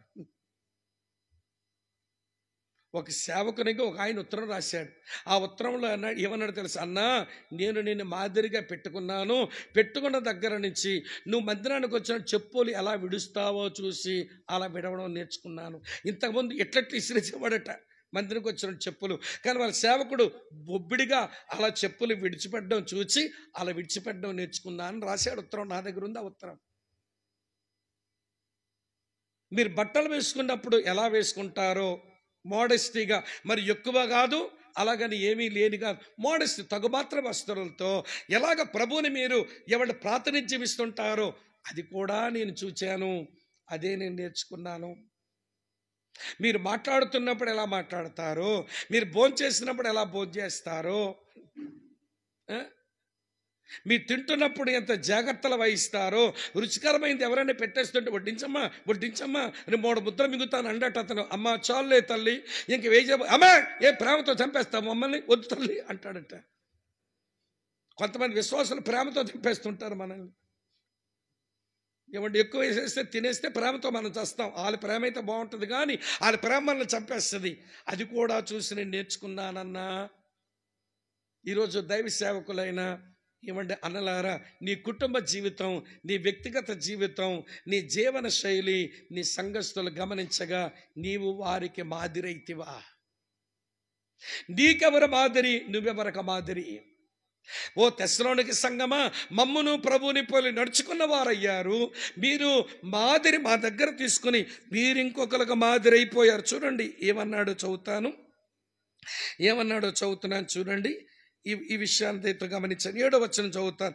కాబట్టి మమ్మను పౌలు వినండి, నన్నును ప్రభువుని పోలి నడుచుకున్న వారైతే కాబట్టి మాసిదోనియాలోను అకయలోని విశ్వాసులందరికీ మీరేమయ్యారు? మాదిరి తీసుకున్నారు, మాదిరి అయ్యారు. ప్రభు మహిమ కొరకు, మీ ప్రోత్సాహం కొరకు చెప్తాను. నేను పరిచర్య చేసిన ఆ మొట్టమొదటి గ్రామంలో ప్రభువులోకి వచ్చినటువంటి విశ్వాసులు ఎంత మాదిరయ్యారో తెలియదండి. తర్వాత పాడైంది, ఇప్పుడు పాడయ్యే ఉంది, బాధపడుతూనే చెప్తున్నాను సిగ్గుతో. ఆరంభంలో మా సంఘము చెందిన విశ్వాసులు వాళ్ళు రోడ్డు మీద అలా వెళ్ళిపోతే ఊరి పెద్ద మనిషి అయినా స్మోక్ చేయాలంటే భయం వేసి సిగరెట్ వెనకాల పెట్టుకునేవాడు. ఏమంటే క్రైస్తవులు యేసుప్రభువు నమ్మే వాళ్ళు వస్తున్నారు. ఒక పెద్ద మనిషి అయితే ఊర్లో ఏమంటే చుట్టుపక్కల గ్రామాలందరూ ఆయన మాట నెగ్గుద్ది. ఆయన ఒకసారి నేను వెళ్తుంటే ఎదురుగా కనబడ్డాడు. ఆయన కనబడి ఏమండి సిగరెట్ అప్పటి వరకు తాగినట్టున్నాడు, వీళ్ళు వెనకాల పెట్టాడు. ఆ లాల్చేమ కొంచెం కాలుతుంది. అంకుల్ వెనకాల ఏదో పొగొస్తుందండి అంటే, ఏమి లేదు బాబు అంటాడు. లేదు ఏదో పొగొస్తుందండి అంటే, లేదు బాబు అంటున్నాడు కానీ వెనకాల కాలిపోతుంది. అతను ఏమంటే చేతులు పట్టుకు ఇట్లా తిప్పితే కాలిపోతుంది. సిగరెట్ అప్పుడు పడేశాడు. ఊరిలో ఏదైనా గొడవ వస్తే ఎవరే చర్చి కబురు పెట్టండి, వాళ్ళు ప్రార్థన చేస్తారు, ఈ సమస్య పోద్ది మనకి అనేవాడు ఊరి ప్రెసిడెంట్. వారు చిన్న కులస్తులైనా ఏమండి వాళ్ళు యేసు ప్రభువుని నమ్మిన తర్వాత ఎంత చూడముచ్చటగా ఉన్నారా, వాళ్ళు చూసి బుద్ధి తెచ్చుకుంటారా అని చెప్పేవాళ్ళు. కానీ మన వాళ్ళే అడ్డదిడ్డంగా బతికి ఆ పెద్దల ముందుకి అయ్యా తగు తీర్చండి అని చేయిలు కట్టుకుంటే ఆ నాయుడు గారు పిలిచిన అంటారు, ఏమండి స్వామి గారు, ఒకప్పుడు ఏదైనా సమస్య ఉంటే మీ కబురు పెడితే మీ వాళ్ళని చూస్తే మా బుద్ధి వస్తుంది అనుకున్నాము, ఈ మధ్య మీ వాళ్ళు ఏంటండి నా దగ్గరకు చేయిలు కట్టుకొని తగు తీర్చమంటున్నారు. ఏమైంది మీ భక్తి? సేవకునిగా ఎంత తలవంపులు కదా అండి. బాధతో సంఘానికి చెప్పిన కొంతమంది కసిగంతలేదండి. పాప కుతి పెరిగిపోయింది. దేవుడు ఆశీర్వదించాడు, ఉద్యోగాలు ఇచ్చాడు, భూములు ఇచ్చాడు, ఇల్లు ఇచ్చాడు, సుఖం ఇచ్చాడు. అన్నీ వచ్చిన తర్వాత ఇప్పుడేమో సేవకుడు భక్తి విషయంలో నీరసం ఎక్కువైపోయి ప్రియులారా బుర్రకెక్కడం లేదు మన వాళ్ళకి. సేవకుడవైన అన్న ఒక్క మాట అడుగుతాను, ప్రభువును నీవును నీ సంఘానికి మాదిరేనా? నీ సంఘము మరికొంతమందికి మాదిరేనా? ప్రభువును నీవును నీ సంఘానికి మాదిరేనా? నీ సంఘము చుట్టుపక్కల ఉన్న వారికి మాదిరేనా? అలా మాదిరి గల సంఘముగా పెంచే గొప్ప పని నీ భుజస్కంధాల మీద పెట్టబడింది. ఎలా ఉంటాలో ఉండమండి అని ఉండడానికి కాదు. నువ్వు వాళ్ళకి తండ్రివి, నువ్వు వాళ్ళకి కాపరివి, నువ్వు దేవునికి ఇష్టమైన కాపరివి. వాళ్ళ మాదిరిగా బతకలేకపోతే వాళ్ళు ఏడుస్తారో చస్తారో కానీ ముందు ఏడవలసింది నువ్వు, నీ భార్యే. కడుపు మార్చుకుని ఉపాసం ఉండి ప్రభువా మా సంఘానికి మాదిరి ఇవ్వండి అని అడగవలసిన వాళ్ళ మనమే, ఏడవలసిన వాళ్ళం. ఆ దిశగా మనం అడుగులు వేయకపోతే ప్రభుకి ఇష్టమైన కాపురులుగా సంఘం విషయంలో సరిగా లేము అని అర్థం. ఇంకెక్కువ చెప్పలేను. ఇది మూడవ మాట. మొదటి మాట శక్తివంతమైన సంఘం, రెండవ మాట ఏర్పరచబడిన సంఘం, మూడవ మాట మాదిరి గల సంఘం. ఇంగ్లీష్లో రిథమిక్గా చెప్పుకోవచ్చు. మొదటిదేమో ఎనర్జెటిక్ చర్చ్, రెండవదేమో ఎలక్టెడ్ చర్చ్, మూడవదేమో ఎగ్జాంపులరీ చర్చ్. నాలుగో చెప్తాను రండి, టైం అయిపోతుంది, రండి త్వరగా. మొదటి తెస్సలోనిక పత్రిక 1వ అధ్యాయం చదువుతున్నాను ఇప్పుడు 8వ వచనం. చూడండి ప్రియులారా, మీ యొద్ద నుంచి ప్రభు వాక్యము మాసిదోనియాలోను అకయలోను మ్రోగెను, అక్కడ మాత్రమే కాక ప్రతి స్థలమందును దేవుని ఎడల మీకున్న విశ్వాసం వెల్లడాయను గనుక మేమేమీ చెప్పవలసిన అవశ్యము లేదు. గమనిస్తున్నారా?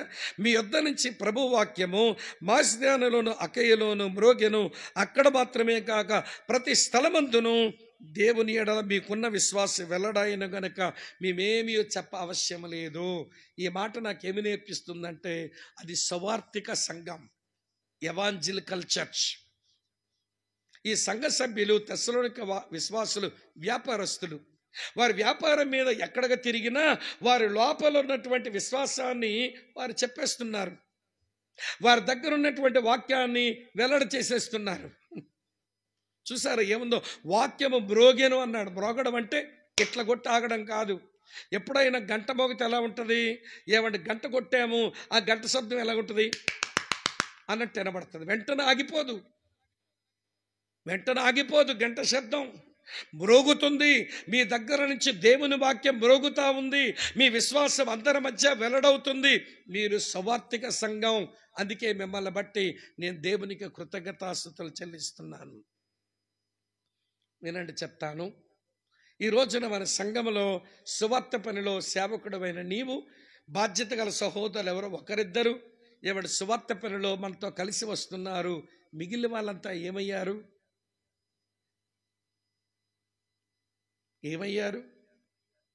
సువార్త ప్రకటించవలసిన భారం వాళ్ళ మీద మోపబడలేదా? సువార్త ప్రకటించాలనేటువంటి మంట లేకపోతే ఆ ఆరాటం ఎందుకు కలగడం లేదు?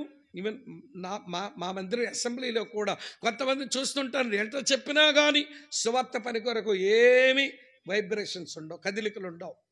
కానీ ఎప్పుడు చేసేవాళ్ళు అలా వెళ్ళిపోతారు రోడ్డు మీదకి, కరపత్రాలు పంచుతారు, బైబిళ్ళు పంచుతారు, మందిరానికి ఆహ్వానిస్తుంటారు. అట్లాంటి వాళ్ళు కొంతమంది ఉన్నారు. నాకు తెలిసి 200 పైచలకు సంఘంలో నాకు తెలిసి ఒక 14-15 మందే సువార్త పనులు ఉంటారు. మిగిలిన వాళ్ళంతా ఏం చేస్తున్నట్లు? ఈ మాట చెప్తాను, బాధపడకండి. సువార్త చెప్పని సంఘం అది చచ్చిన సంఘం. సువార్త చెప్పని విశ్వాసులు చచ్చిన శవాలు. ఈ శవాలన్నీ ఒక దగ్గర పోగేసుకుని బతుకుతుంటే శవాసన కాకుండా సువాసన చుద్దా? శవాల దుర్వాసన కాకుండా సువాసన వస్తుందండి. చూసారా శవాల వాసన? ఇవి చెప్పమంటారా? ఏమండి డబ్బేం చేస్తున్నారు? వచ్చిన డబ్బంతా శవాల వాసన. ఇది అన్నగారేమో ఆ బ్రదర్కే అన్ని పనులు అప్పగించారు, ఆరాధన వర్తమానం ఇచ్చారు, మనకెవ్వరే? శవాల వాసన. అతను చేసినంత వరకు నేను చెయ్యనండి, అతను ఆత్మనండి, నేను చేయకపోతే అడగండి. అతను ఆపేసేయాలట. అతను ఆపేస్తే ఇతగాడు చేస్తాడట పని. శవం వాసన. తరువాత సేవకుని మీద లేనిపోని నిందల మోపడం శవాల వాసన. సేవకునిగా సాక్ష్యాన్ని పాడు చేయడం ఇది శవం వాసన. సువార్త పని మీద ఉంటే ఇవన్నీ చేయడానికి నీకెక్కడంతో టైం? ఈరోజు మన సంఘాలలో సువార్థికులు లేరు. నన్ను మన్నించండి. దీని కొరకు నేను, మీరు, మనమంతా కూడా అయ్యో ప్రభువా, సువార్త చెప్పి కొత్త వాళ్ళే మందిరము నడిపించే కొంతమంది విశ్వాసులను మీరు తయారు చేయండి ప్రభువా అని, మనం లేపండి ప్రభువా అని ఏడవాల్సి ఉంది. అలా ఏడవాల్సిన మనమేదో చేసుకుపోతున్నాం. వాళ్ళేమో సేవలో సోమరులుగానే ఉంటున్నారు. సువార్త పనిలో బాగా ఉంది సంఘం అనుకుంటున్నాం. బాగా లేదు సంఘం. నువ్వు ఎలాగ పరిగెత్తున్నావో సేవకుడుగా నీ భార్య సువార్త పనిలో మీ వాళ్ళు కూడా ఆ దిశగానే పరుగులు పెట్టాలి. ఆ దిశగానే పరుగులు పెట్టాలి. ఇవ్వండి, కన్నులు నెత్తి పైరులు చూడు అనే మాట ఈ సవాలు యేసుప్రభు వేసింది ఒక సేవకులకైనా, అందరికీ కాదా? నాశనమునకై పడుటకు జోగుచున్న వాణ్ణి నువ్వు రక్షింపవాని సొలొమోను వేసిన సవాలు అది ఎవరికి? సేవకులకైనా, సాధారణ విశ్వాసులు కాదా? మా నిమిత్తం ఎవరు పోతారు ఈ నశించిన వారికి అనే మాట ప్రవక్తలకైనా, మనకు కాదా? ఈ మాట మన సంఘానికి ఎక్కాలి. ప్రభు మనకు అప్పగించిన మన సంఘములో సువార్తికులు లోపించారు కనుక ప్రభువా, నేను నీకు ఇష్టమైన కాపురనే గాని నువ్వు నాకు అప్పగించిన సంఘం అంత సరిగా లేదు. అర్థమవుతుందా? 4 చెప్పాను, చివరి చెప్పి ముగిస్తాను. ఆవిడ ప్రార్థనకు మనం వెళదాం. ప్రియులారా, 1 తెస్సలోనిక పత్రిక 1వ అధ్యాయం 9-10 వచనాలు చూడండి. మీ యొద్ద మాకెట్టి ప్రవేశము కలిగెను, అక్కడ జనులు మమ్మను గూర్చి తెలియజెప్పుచున్నారు. మరి విగ్రహములను విడిచిపెట్టి జీవము గలవాడును సత్యవంతుడు దేవునికి దాసులగుటకు దేవుడు మృతులలో నుండి లేపిన యేసు అనగా రాబో ఉగ్రత నుండి మనల్ని తప్పించుచున్న ఆయన కుమారుడని యేసు పరలోకము నుంచి వచ్చునని ఎదురు చూచుటకు మీరు ఎలాగూ దేని వైపు తిరిగారో ఆ సంగతి వారే తెలియచెప్పుచున్నారు. ఈ వచనంలో వీరు ఎలాంటి సంఘమో తెలుసా? యేసయ్య రాకడకు ఎదురు చూచిన సంఘం.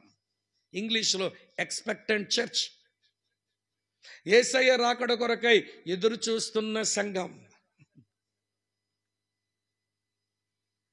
మీరు ఇంటికి వెళ్ళిన తర్వాత మీరు చదవండి ఈ తెస్సలోనిక పత్రిక 5 అధ్యాయాలు. ఏ అధ్యాయం కూడా యేసయ్య రాకడ గురించి మాట్లాడకుండా క్లోజ్ అవ్వదా. ఏ అధ్యాయం కూడా ఈ పత్రికలో యేసయ్య రాకడ గురించి చెప్పకుండా ముగించబడ.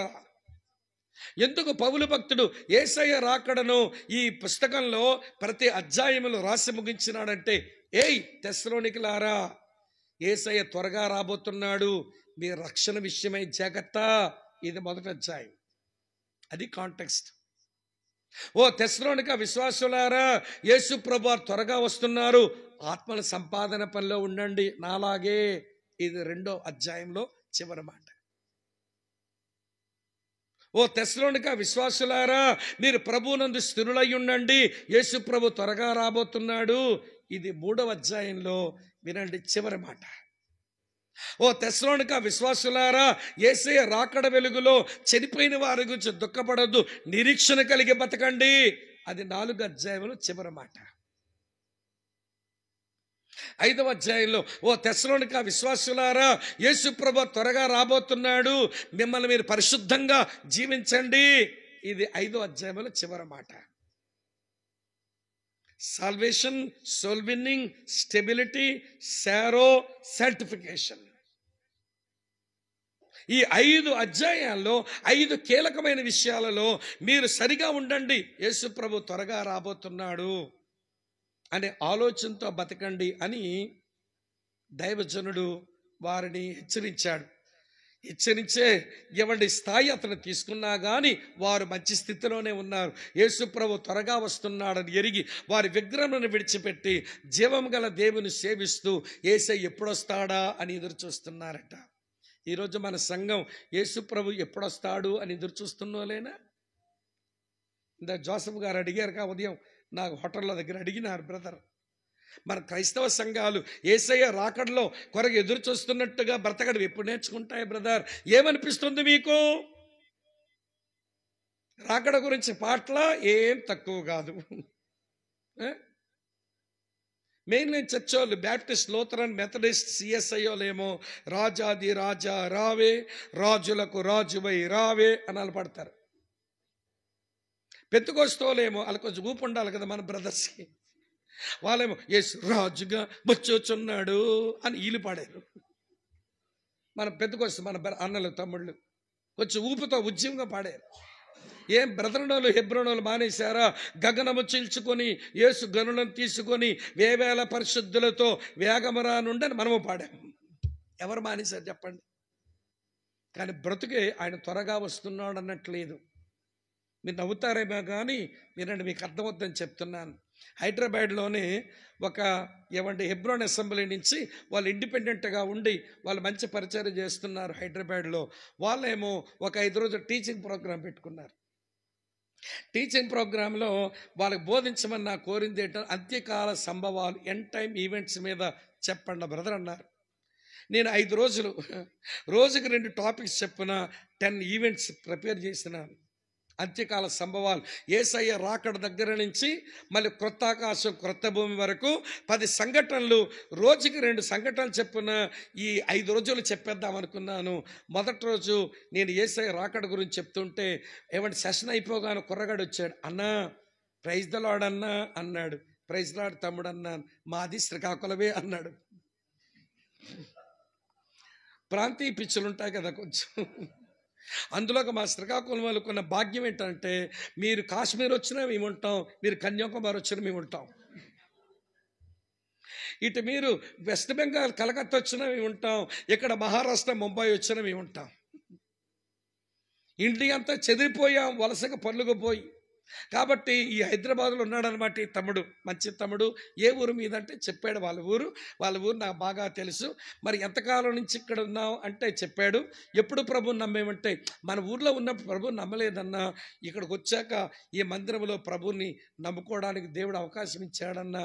సరే నమ్మకంగా ప్రభుని వెంబడించు తమ్ముడు, మరి చాలా సంతోషం, బలంగా దేవునిలో ఉండు, సంఘంలో మందిరంలో పరిచర్యలో కూడా పాలిపంపులు పొందని నేను సలహాలు ఇస్తుంటే అడంటాడు, అన్నా యేసయ్య రాకడ మీద ఏం చెప్పినావన్నా, నువ్వు బోర్డు మీద వేసిన అన్ని బొమ్మలు వేసేసుకున్నాను చూడు నన్ను నోట్స్ అన్నాడు.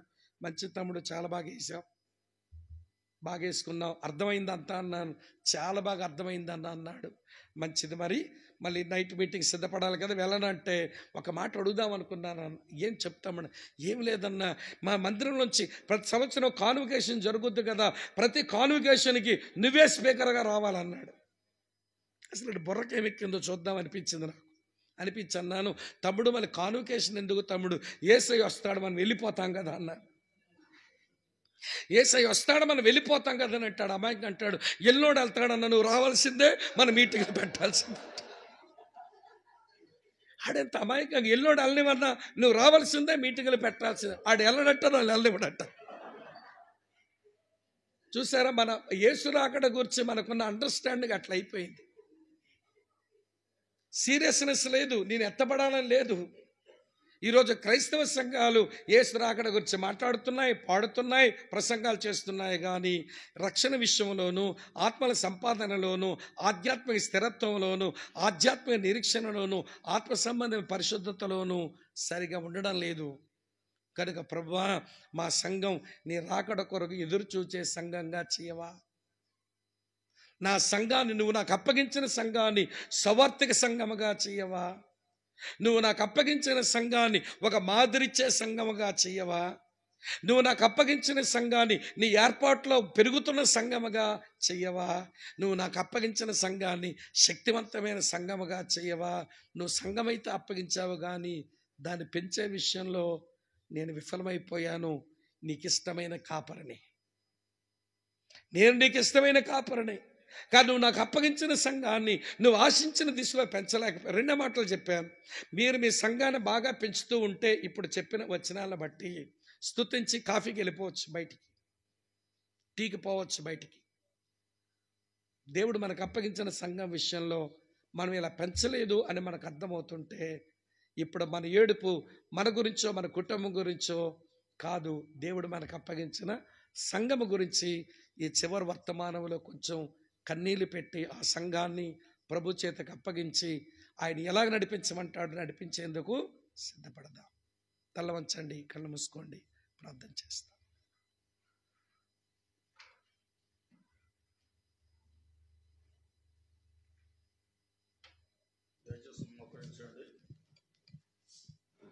దేవుడు మనకిచ్చిన సంఘ విషయంలో